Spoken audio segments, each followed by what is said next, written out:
Hello student, this is your first physics class.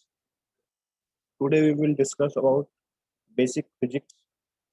Means this is not a chapter, this is a introduction of physics. Today we will discuss about units and measurements and basic quantities. ठीक है?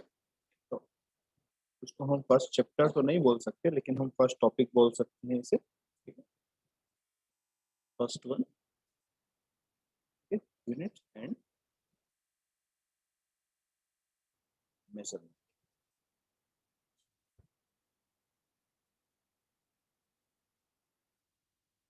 सबसे पहले हम physics पढ़ने से पहले हमारी सबसे फर्स्ट टर्म आता है what is physical quantity. Physical quantity क्या होता है?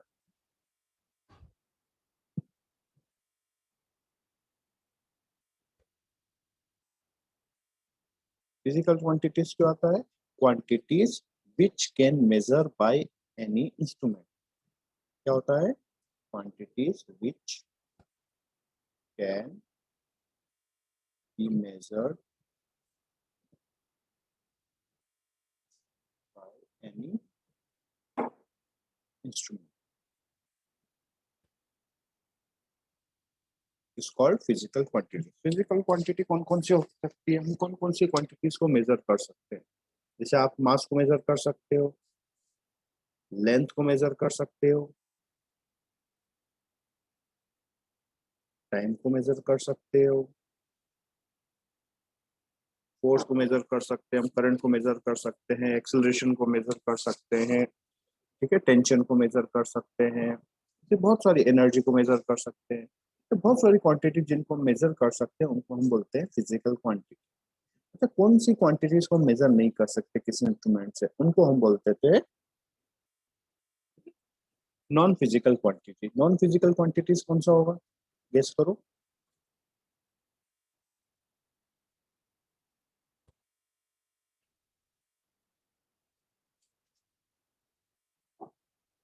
Number one, feelings. क्या आप किसी की फीलिंग को मेजर कर सकते हो? फीलिंग्स का कोई यूनिट होता है? नहीं होता. कोई इंस्ट्रूमेंट अभी तक हमने इन्वेंट नहीं किया जिससे हम क्या कर मेजर कर सके, फीलिंग्स मेजर कर सकते हैं ना. और भी है हैप्पीनेस. आप कितने हैप्पी हो उसका कोई यूनिट है क्या?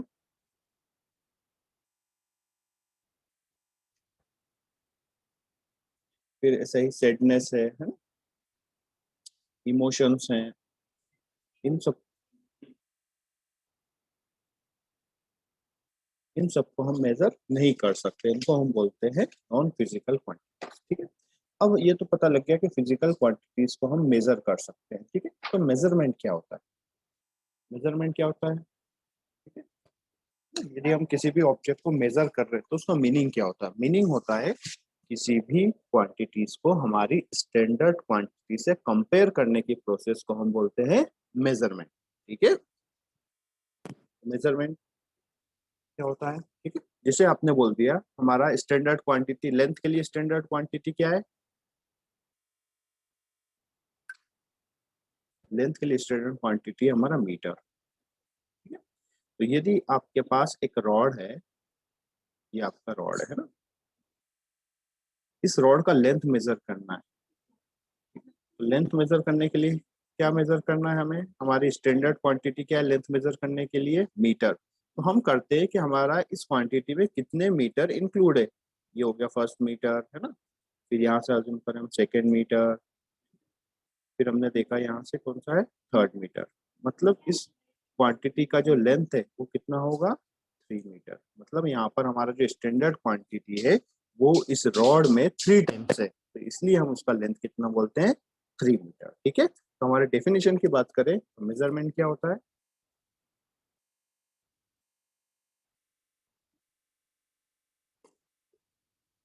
The comparison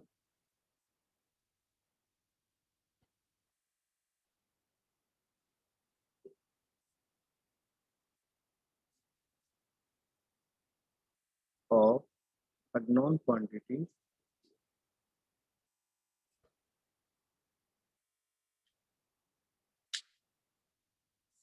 width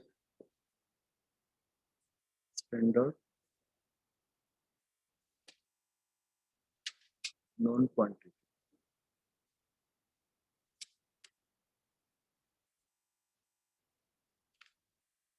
of same nature, of same nature. Same nature का मीन्स क्या होगा? जैसे हमें मास मेजर करना है, तो मास को क्या हमारी लेंथ वाली स्टैंडर्ड क्वांटिटी से आप मेजर कर सकते हो? नहीं कर सकते ना। मास को हमारा, मास की जो स्टैंडर्ड क्वांटिटी जैसे किलोग्राम, उसी से कंपेयर करना पड़ेगा। ठीक है। करंट को आप क्या किलोग्राम से कंपेयर कर सकते हो? नहीं। करंट के लिए हम किससे, करंट की जो यूनिट है एम्पियर, उससे कंपेरिजन करना होगा। ठीक है। इसलिए जो कंपेरिजन होता है वो किसमें होता है? सेम क्वांटिटीज में होता है। ठीक है। अब यदि किसी भी चीज का आपने मेजरमेंट किया तो वहां पर टू टर्म्स होती है। ठीक है। जैसे आपने इस रॉड का लेंथ लिखा 3 मीटर, ये जो 3 है, जो न्यूमेरिकल वैल्यू है, ठीक है, इसको हम फिजिकल टर्म में बोलते हैं मैग्नीट्यूड। और ये उसका क्या होता है? यूनिट। मैग्नीट्यूड डिसाइड करता है अमाउंट, ठीक है, और यूनिट डिसाइड करता है उसका नेचर। जैसे आपने बोला कि किसी भी क्वांटिटी का यूनिट यदि 4 kg है, तो 4 उसका मैग्नीट्यूड हो गया और केजी क्या हो गया? उसका यूनिट हो गया। तो केजी से हमें पता लग गया कि जो अननोन क्वांटिटी था वो कैसा था? मास था। ठीक है। यदि हमें बोल दिया कि अननोन क्वांटिटी 6 न्यूटन है, मतलब वो अननोन क्वांटिटी क्या है? फोर्स है। ठीक है। तो यूनिट से हमें क्या पता लगता है कि वो क्वांटिटी कौन सा है? ठीक है। और ये जो मैग्नीट्यूड है वो डिसाइड करता है उसका अमाउंट। ठीक है। किसी भी मेजरमेंट में आपको दोनों चीज होना जरूरी है। नंबर 1 मैग्नीट्यूड, और नंबर 2 सॉरी यूनिट। ये दोनों चीज कोई भी यदि absent है तो आपका मेजरमेंट एक्यूरेट नहीं माना जाता। जैसे अज्यूम कीजिए आपका मास केजी है। कितने केजी आप गेस कर सकते हो क्या? 2 kg, 5 kg, 40 kg, 50 kg, कुछ भी हो सकता है। लेकिन यदि हमने ओनली केजी रखा है, ठीक है, तो वो आपका मेजरमेंट एक्यूरेट नहीं है। ठीक है। जैसे आपने बोल दिया कि आपके पास एक रॉड है, उसका लेंथ 3 है। ठीक है। अब 3 क्या होगा? मीटर होगा, किलोमीटर होगा, सेंटीमीटर होगा, 3 फीट होगा, कुछ भी हो सकता है। लेकिन जब तक उसका यूनिट नहीं होगा, आप उस रॉड का कैलकुलेशन नहीं कर सकते, है ना, कुछ इमेजिन नहीं कर सकते उसके बारे में। इसलिए दोनों ही क्वांटिटी होना जरूरी है। कुछ क्वांटिटीज ऐसी होती है जिसमें मैग्नीट्यूड यूनिट के साथ डायरेक्शन की भी जरूरत होती है। उन क्वांटिटीज को हम बोलते हैं वेक्टर क्वांटिटीज। और जिन क्वांटिटीज को एक्सप्लेन करने के लिए ओनली क्या चाहिए? मैग्नीट्यूड एंड यूनिट, उन क्वांटिटी को हम बोलते हैं स्केलर क्वांटिटी। ठीक है। तो स्केलर क्वांटिटी और वेक्टर क्वांटिटी के बारे में हम एक सेपरेट वीडियो होगा, ठीक है, तो उसके बारे में काफी डीपली हम डिस्कस करेंगे। ठीक है।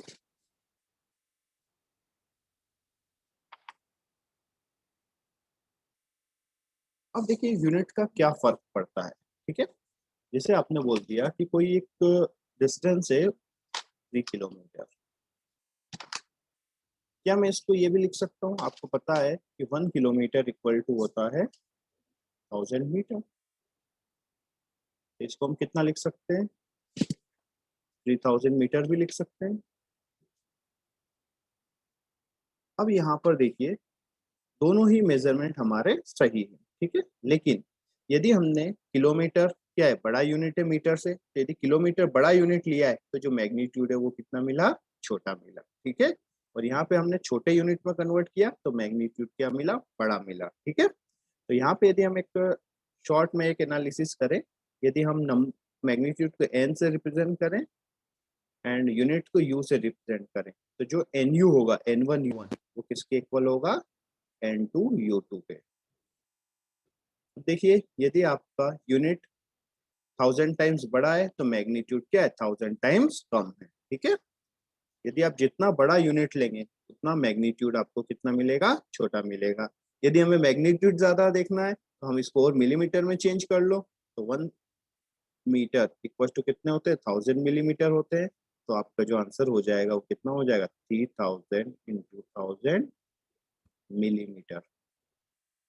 कितना हो जाएगा? 3 × 10⁻⁶ मिलीमीटर। ठीक है। यदि हम और ज्यादा छोटे यूनिट्स की बात करेंगे तो आपका मैग्नीट्यूड बढ़ता जाएगा। ठीक है। और यदि हम डिस्टेंस बड़ी डिस्टेंस की बात करेंगे तो आपका मैग्नीट्यूड छोटा होता जाएगा। क्लियर है? अब हम आते हैं जो फिजिकल क्वांटिटीज होती है, ठीक है, वो बहुत बहुत टाइप की होती है, लेकिन हमें उन्हें टू पार्ट में सेपरेट किया। पहला फंडामेंटल क्वांटिटीज,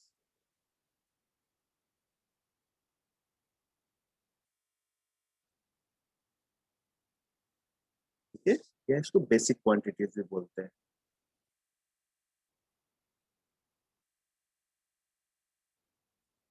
और सेकंड है derive quantities.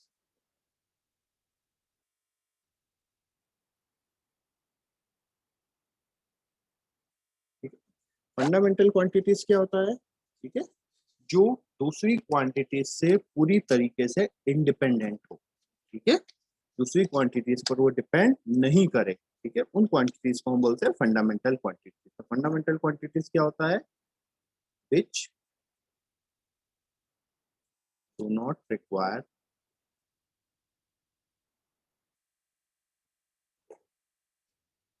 The help of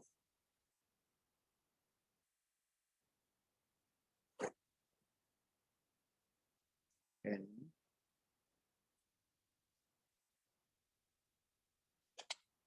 other physical quantities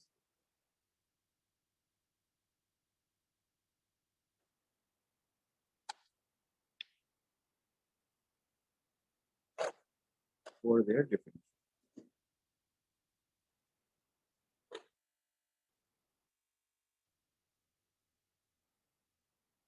इसका मतलब है यदि फिजिकल फंडामेंटल फिजिकल क्वांटिटी वो होती है जो एक दूसरे से इंडिपेंडेंट होती है, किसी एक क्वांटिटी के बारे में उसको डिफाइन करने में दूसरी फिजिकल क्वांटिटी का कोई रोल नहीं होता है, ठीक है। डिराइव क्वांटिटीज क्या होता है? ठीक है, quantities which are defined help of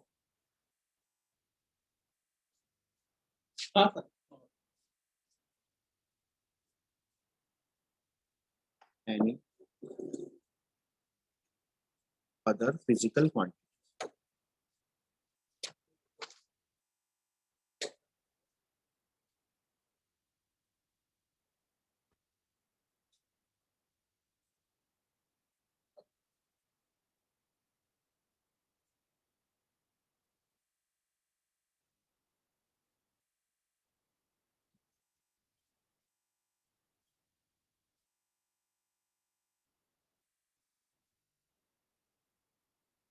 ठीक है, अब जैसे देखिए एग्जाम्पल के लिए, ठीक है, हमारे पास 7 फंडामेंटल क्वांटिटीज है। वो कौन कौन सी है? मैं शॉर्ट में लिख देता हूँ, ठीक है। लेंथ,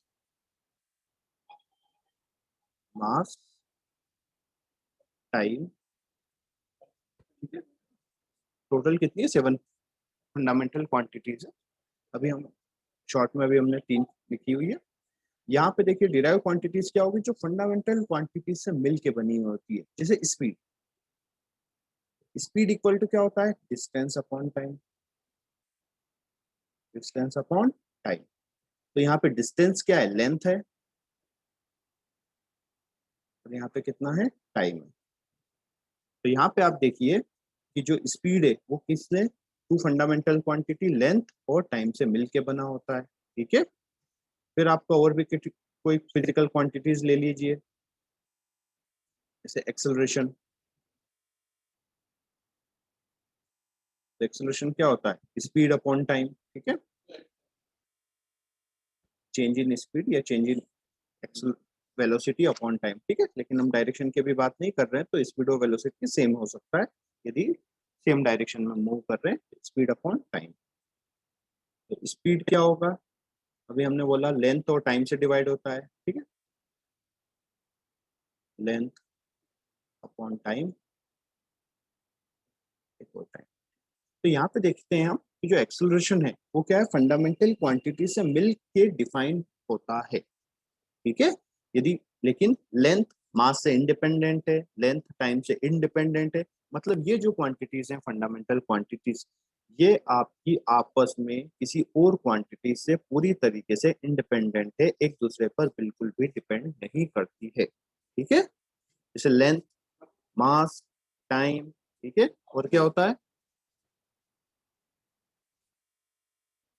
करंट,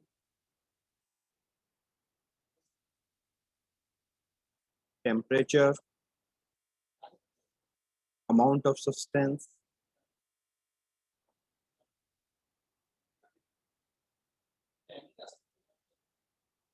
एंड आपका ल्यूमिनस इंटेंसिटी मतलब लाइट इंटेंसिटी।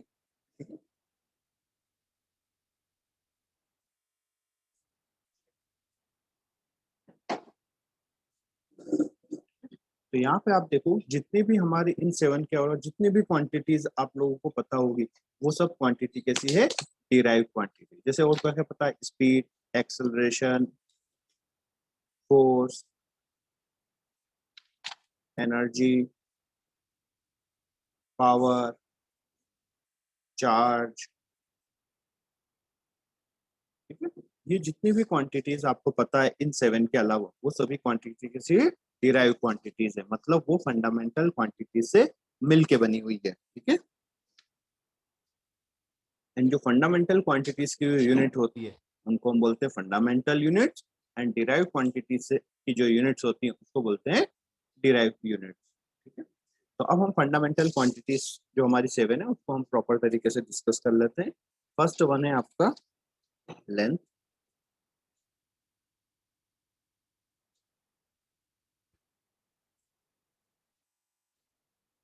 सेकंड आपका है मास, थर्ड आपका है टाइम, फोर्थ वन आपका करंट, इलेक्ट्रिक करंट,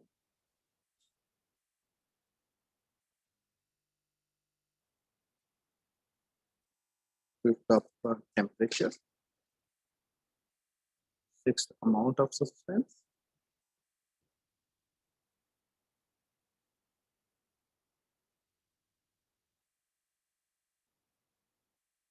सेवेंथ आपका ल्यूमिनस इंटेंसिटी।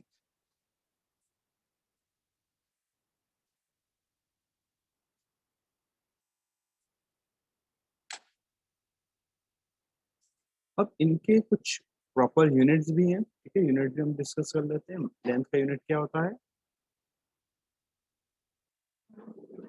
मीटर, शॉर्ट में उसको एम से रिप्रेजेंट करते हैं। मास का क्या होता है? केजी, है ना। किलोग्राम शॉर्ट में होता है केजी, है ना। तो आप किलोग्राम लिख सकते हैं। टाइम का यूनिट होता है सेकेंड, करंट का एम्पियर,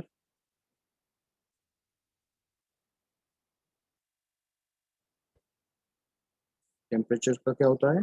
केल्विन, सेंटीग्रेड नहीं होता है, ठीक है। अमाउंट ऑफ सब्सटेंस का मोल,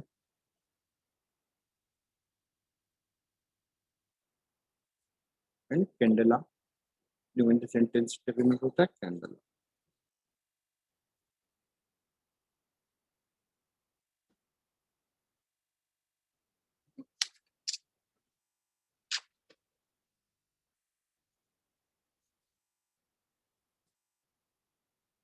थोड़ा सा हमें यहाँ पर ये जो यूनिट्स, हमने बहुत सारे यूनिट्स होते हैं लेकिन एक किलोग्राम ही क्यों सिलेक्ट किया, इसका हम अभी रीजन आपको आगे चल के डिस्क्राइब हो जाएगा, ठीक है।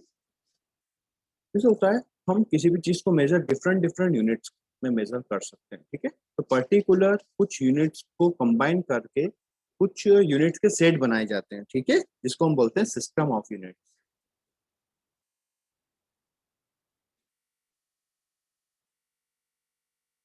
सिस्टम ऑफ यूनिट्स क्या होता है? A complete set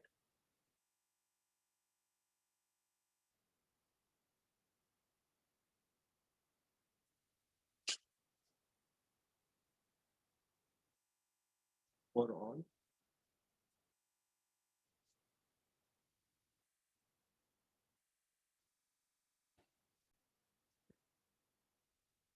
system of unit क्या होता है? A complete set of unit for all kinds of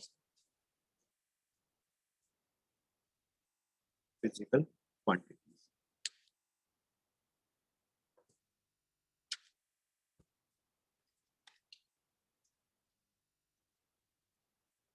अब कुछ कॉमन हमारे फेमस जो सिस्टम ऑफ यूनिट्स हैं उसको हम डिस्कस कर लेते हैं। पहला क्या है, सीजीएस सिस्टम। सीजीएस सिस्टम का पूरा नाम क्या है, सेंटीमीटर ग्राम सेकंड। क्या होता है, सेंटीमीटर ग्राम सेकंड। सेकंड है आपका एमके सिस्टम, सबको पता होगा, metre kilogram second. Third one क्या है, एफपीएस सिस्टम, वो क्या होता है, फुट पाउंड एंड सेकंड। लेकिन इन यूनिट्स में आपका ओनली कितनी क्वांटिटीज थी, 3 क्वांटिटीज की। कौन कौन सी थी, यहाँ पे length, mass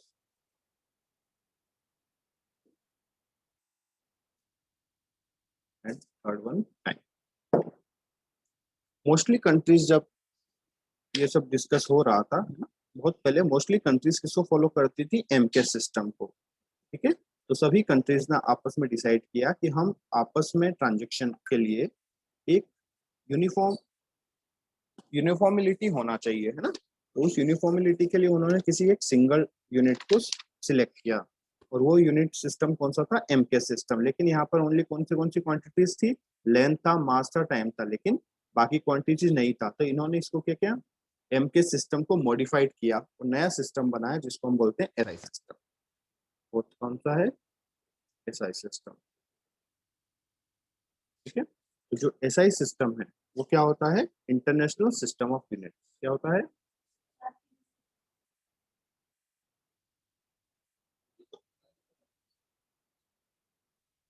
international international system of unit. ठीक है, तो इसमें हमने क्या किया, जितनी भी एम के साथ लेंथ, मास, ठीक है, और टाइम का क्या हुआ, मीटर किलोग्राम सेकंड। इसमें फिर बाकी भी जो हमारी क्वांटिटीज थी, फंडामेंटल क्वांटिटीज, सभी के यूनिट्स हमने क्या किए, फिक्स किए। और यहाँ पर हमने वो देखे कि लेंथ का हमने सिलेक्ट किया मीटर, मास का किलोग्राम, टाइम का सेकेंड, इलेक्ट्रिक करंट का एम्पियर, टेम्परेचर का केल्विन, अमाउंट ऑफ सब्सटेंस का मोल एंड ल्यूमिनस इंटेंसिटी का कैंडेला। ठीक है, इसी और भी यूनिट्स हो सकती है दूसरे सिस्टम्स में। ठीक है, लेकिन हम जो एक कॉमन जो यूज करते हैं वो कौन सा सिस्टम करते हैं, एसआई सिस्टम। किसी भी आंसर में आप कोशिश करें कि जो भी आंसर हो, ठीक है, वो एसआई सिस्टम वाली यूनिट्स में ही निकालें। ठीक है, अब देखो यहाँ पर आपके पास कितनी क्वांटिटीज थी, 7 फंडामेंटल क्वांटिटीज थी। ठीक है, लेकिन बाद में इन्होंने 2 क्वांटिटीज और ऐड किया। ठीक है, और वो क्वांटिटीज था कौन सा, जिसको हम बोलते हैं supplementary physical.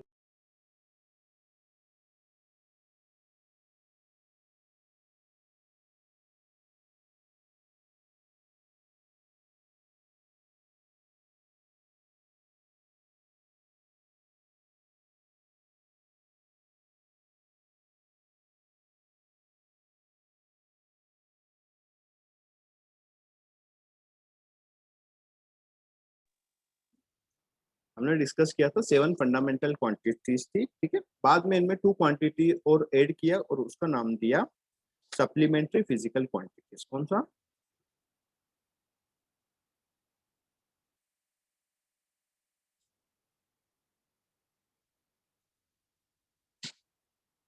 Supplementary physical quantities. ठीक है, वो कौन कौन सी है आपका, एक तो एंगल और सेकंड सॉलिड है। ठीक है, एंगल का यूनिट क्या होता है, रेडियन। क्या होता है, रेडियन। और सॉलिड एंगल का होता है स्टेरेडियन। क्या होता है, स्टेरेडियन।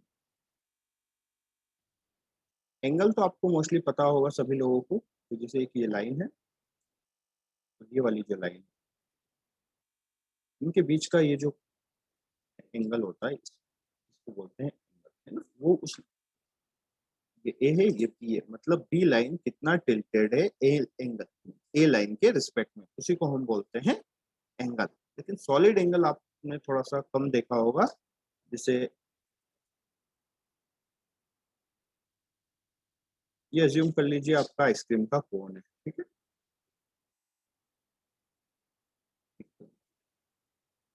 ये पूरा 3D डायग्राम है, ठीक है। तो इस कोन का ये जो एंगल होता है, ये उसको बोलते हैं सॉलिड एंगल। अब यदि आपने जो बर्थडे कैप देखा होगा, वो इस टाइप से होता है।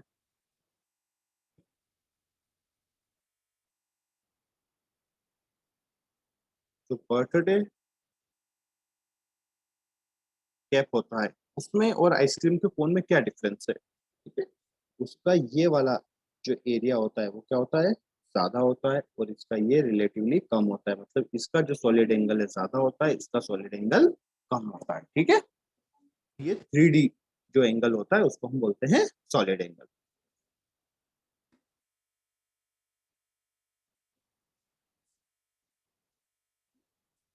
अब देखिए एक आता है आपका डायमेंशन, ठीक है। क्या होता है,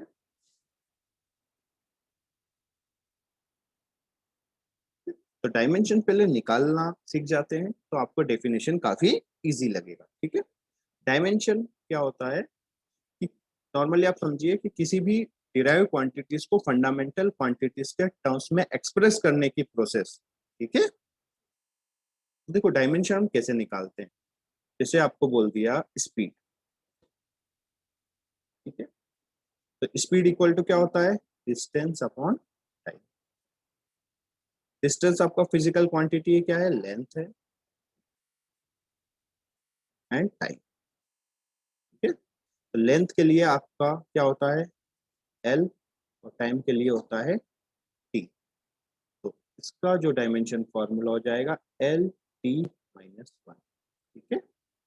या मोस्टली हम इसको एम एल टी के फॉर्म में लिखते हैं, मास लेंथ टाइम। लेकिन मास जीरो है तो इसको हम ऐसे भी लिख सकते हैं, M zero L T minus one, और ये ब्रैकेट भी लगाते हैं, ठीक है। एक प्रॉपर फॉर्मेट होता है उसका लिखने का, तो इसको बोलते हैं dimension formula.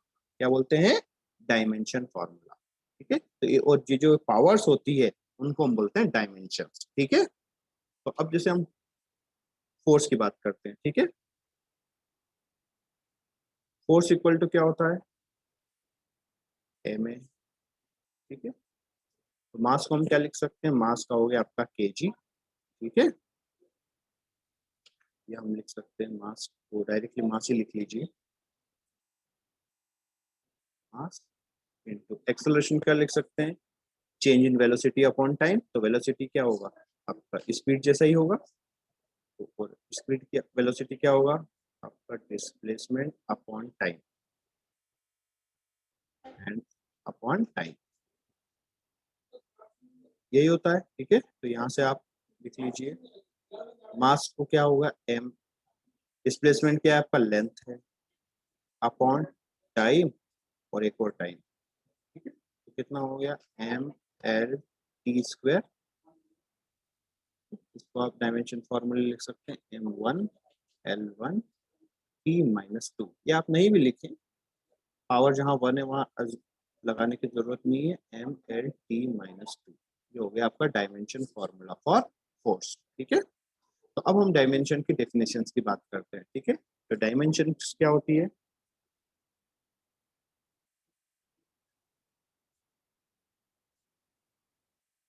The powers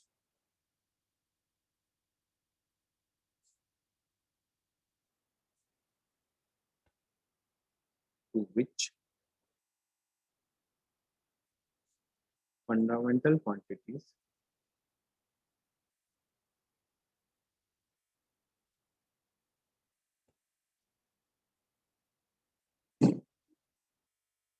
must be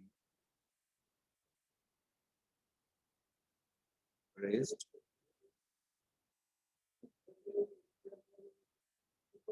in order to express the given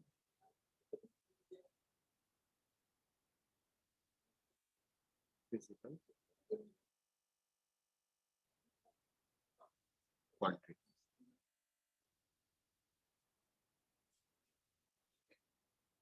are called dimension.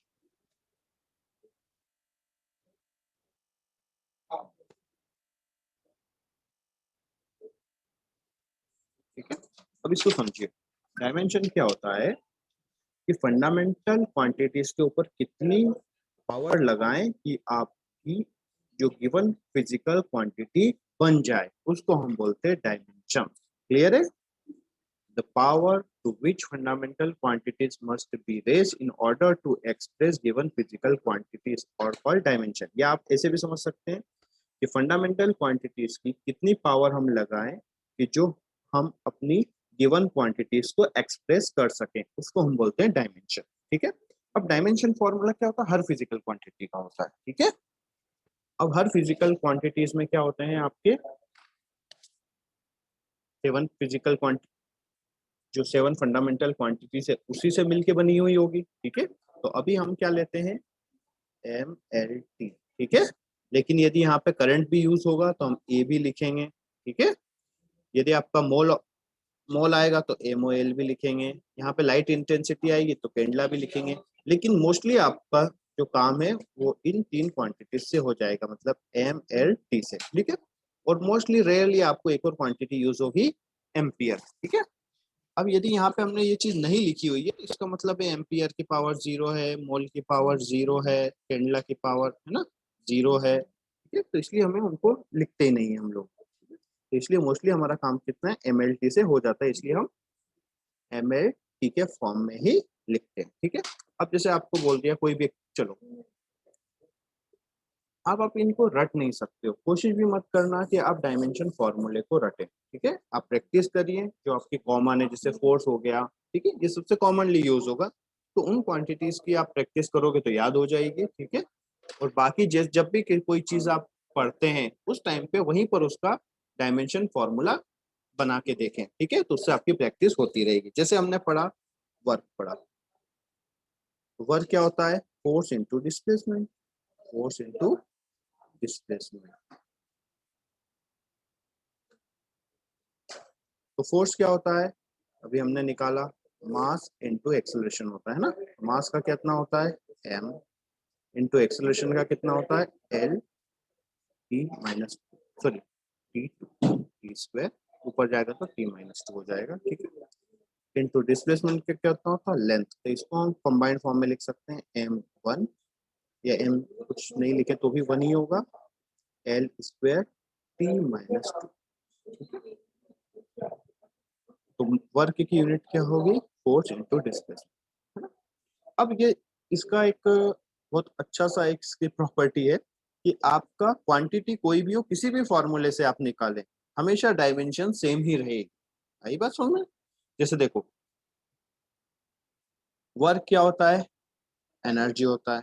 ठीक है, तो वर्क की जो डायमेंशन होती है वही एनर्जी की डायमेंशन होती है। लेकिन अभी हमने निकाला फोर्स इंटू डिस्प्लेसमेंट से, इसी को हम दूसरे फॉर्मूले से निकालें। जैसे आपको काइनेटिक एनर्जी कॉमनली पता होगा, काइनेटिक एनर्जी का क्या फॉर्मूला होता है? 1/2 mv स्क्वायर। देखो मास की क्या हो गई? m, वेलोसिटी क्या होता है? Length upon time, length upon time की पावर 2। तो देखिए क्या बन गया?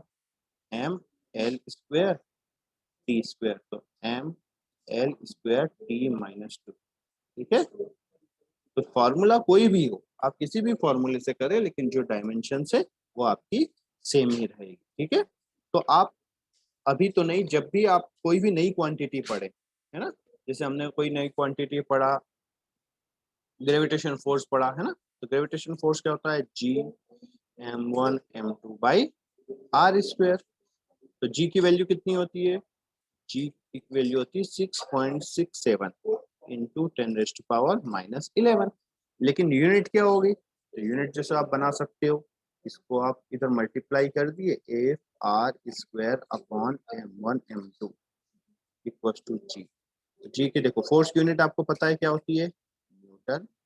आर की मीटर होती है, स्क्वायर स्क्वायर, और मास की केजी, तो इसकी भी यूनिट केजी। तो यूनिट क्या हो गई?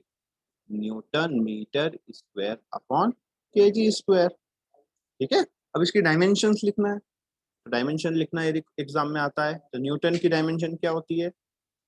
न्यूटन क्या फोर्स की यूनिट है, तो mL/t-2 ये होता है फोर्स का। मीटर है ना, मीटर स्क्वायर मतलब लेंथ, लेंथ की पावर 2। केजी मतलब मास है, तो m स्क्वायर। तो इन सबको हम सॉल्व करते हैं। देखो m का पावर 1 है, नीचे 2 है, तो कितना हो जाएगा -1। लेंथ कितना हो जाएगा 3, एंड t कितना हो जाएगा -2। तो ये डायमेंशन होगा ये आपकी यूनिवर्सल ग्रेविटेशनल कांस्टेंट, ठीक है, जिसको हम किससे रिप्रेजेंट करते हैं, g से।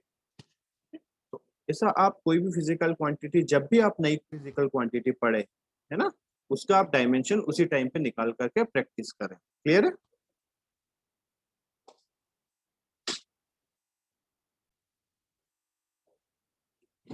अब यहाँ पे इस चैप्टर से आपका एक क्वेश्चन आया था, ठीक है, 2018 में। बहुत अच्छा क्वेश्चन है, इसको ट्राई कीजिए, ठीक है। और क्वेश्चन को सॉल्व करने से ज्यादा इंपॉर्टेंट है उसको आप एनालिसिस करें। यदि एनालिसिस अच्छे से किया, ठीक है, तो सॉल्यूशन आपका समझ में आएगा। अदरवाइज क्या होगा, आप गलत वे में भी जा सकते हो, ठीक है। तो देखो हमने जो फंडामेंटल क्वांटिटीज था वो कौन कौन सी था, ठीक है, कौन कौन सा होता है हमारा fundamental quantity, length, mass and time. लेकिन suppose your scientific community choose, किसको आपको फंडामेंटल क्वांटिटी लेना है, फोर्स, स्पीड एंड टाइम को फंडामेंटल क्वांटिटीज लेना है, ठीक है।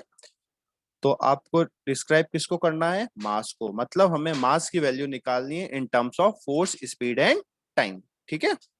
तो अब देखिए फोर्स के टर्म्स में मास क्या होता है, F इक्वल्स टू ma होता है, ठीक है। तो m की वैल्यू कितनी हम लिख सकते हैं, m इक्वल्स टू F/a, ठीक है। तो हमें फंडामेंटल क्वांटिटी फोर्स के टर्म्स में मिल गया। लेकिन एक्सेलरेशन फंडामेंटल क्वांटिटीज नहीं है, तो एक्सेलरेशन को भी हमें फंडामेंटल क्वांटिटी स्पीड और टाइम के टर्म्स में डिवाइड करना पड़ेगा, ठीक है। तो फोर्स अपॉन एक्सेलरेशन को हम लिख सकते हैं change in acceleration upon time, और जो एक्सेलरेशन होता है उसकी डायमेंशन और स्पीड की डायमेंशन बिल्कुल सेम ही होती है, ठीक है। तो हम इसको स्पीड की तरह यूज कर सकते हैं, स्पीड अपॉन टाइम t।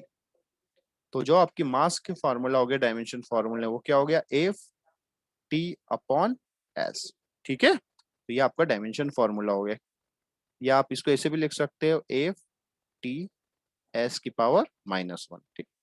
अब इसकी यूनिट्स की बात करते हैं। इन्होंने मैग्नीट्यूड दिया हुआ है, तो कितना दिया हुआ है, मास, फोर्स की वैल्यू दी है 10 न्यूटन, तो आपने फोर्स की जगह लिख दिया 10।